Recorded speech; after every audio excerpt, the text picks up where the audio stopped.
And then aku buat live.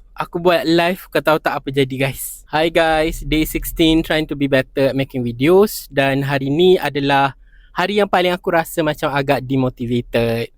Sebab tadi aku pergi Dobi. Lepas tu aku macam tiba-tiba ada idea yang extrovert terkeluar daripada kepala otak aku ni. Aku nak buat live. Waktu tu kan tengah tunggu Dobi. So macam ada masa yang lapang, tengah duduk dalam kereta, aku pergilah Instagram. Aku buat live dekat Instagram, kau tahu tak? Sebab aku fikir macam, oh mungkin akan ada orang tengok sebab I have a decent followers lah. A decent number of followers dekat situ. Nak cakap banyak, tak banyak sangat. Tapi okey lah. And then aku buat live. Kau tahu tak apa jadi guys? Tak ada views. Seorang pun tak ada guys. Aku tunggu beberapa minit kan, macam tak ada guys.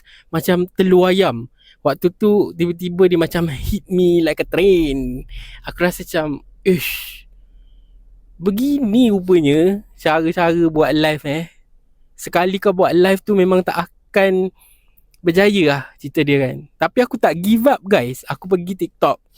Tapi aku tak boleh nak buat live dekat TikTok ni sebab aku tak ada followers kan. So aku pergi satu lagi TikTok yang aku ada. Tapi kat situ aku tak pernah tunjuk muka. Aku just buat live, share pasal tempat menarik kan. And then aku buat live. Yakin kan? Aku buat live. Masuklah seorang. Keluar. Masuk seorang lagi. Keluar lagi. Macam gitulah sampai beberapa minit.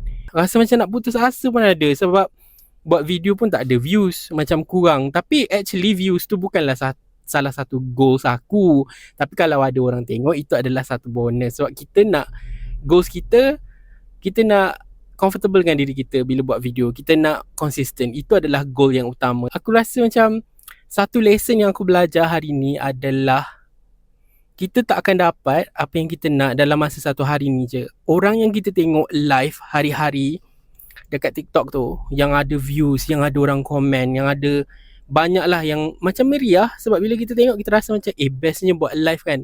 Tapi sebenarnya kita tak tahu pun apa yang dorang struggle every day untuk capai apa yang dorang ada sekarang. Kita tak nampak apa yang dorang hadap waktu mula-mula dorang start buat live. Mungkin dia macam kita. Mungkin dia macam aku. Kan? Tak ada orang tengok. Tapi dorang tak give up kot.